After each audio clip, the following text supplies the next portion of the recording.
ja to mogę powiedzieć, zaczynam coraz mocniej odczuwać, bo Escola akurat zaczęła tworzyć teraz wiele produktów, mamy 5 produktów i to robimy tak zwany venture building i ja odczuwam, że właśnie przy braku product ownera troszeczkę gubi nam się priorytet.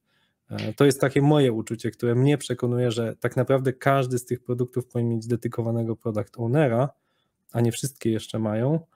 Czym ty jeszcze powinnaś, czy ja mówię gubić fokus, to jest mój taki pierwszy argument, a jakie by były twoje argumenty dla tych, którzy może właśnie nawet nie słyszeli o tym, kim jest product owner, uważają, że project manager może to robić albo, nie wiem, zarząd, tak?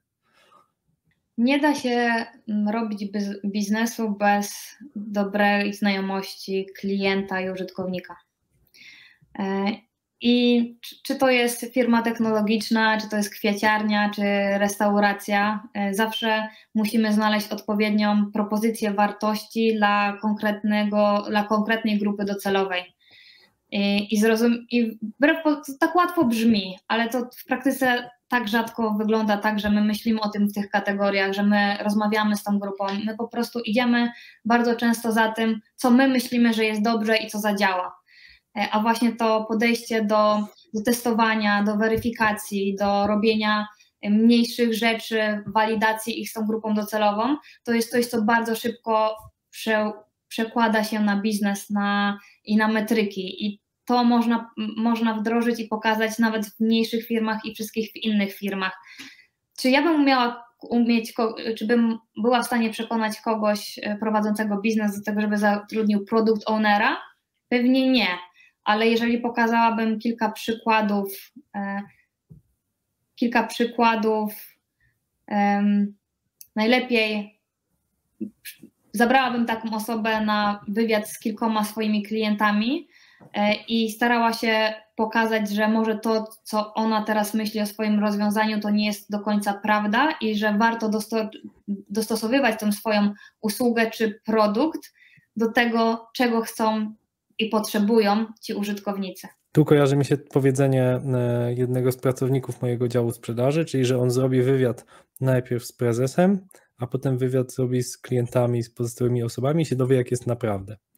I to trochę tak jest, że tam z prezesem czy z kimkolwiek nam się wiele rzeczy wydaje, bo jesteśmy za blisko tego procesu i tego nie widzimy. I to jest dla mnie ciekawe, to jest taka moja lekcja od ciebie z tej rozmowy, że product owner to jest taka osoba, która stoi gdzieś, jest zatrudniona przez firmę, ale jest trochę adwokatem klientów, tak? Adwokatem tego, co naprawdę jest potrzebne, bo oczywiście, że my popadamy w różne takie pułapki myślowe, że nam się wydaje, że coś powinno być, bo na przykład zawsze tak było, albo tak jest łatwiej, albo mamy taką możliwość, albo nikt nigdy nie wymyślił inaczej, albo konkurent robi inaczej, a tak naprawdę to trzeba ekstremalnie słuchać klientów, co trochę mi się wydaje, że też jest stykiem, i tego nie powiedzieliśmy, stykiem z marketingiem, tak, bo wielu osobom, które powierzchownie znają marketing, znają się na marketingu, wydaje się, że to jest tylko takie działanie na zewnątrz, coś tam chcemy pokazać firmę z jak najlepszej strony, a tak naprawdę marketing w dużej mierze to jest słuchanie klientów, tego, czego oni naprawdę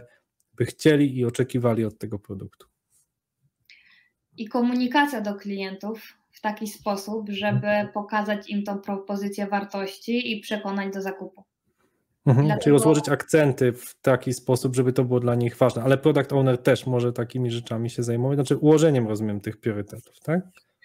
No jeżeli w organizacji to zespół produktowy prowadzi badania, rozumie potrzeby klientów, to produkt może zainicjować propozycje do zmian propozycji wartości, które mam na stronie.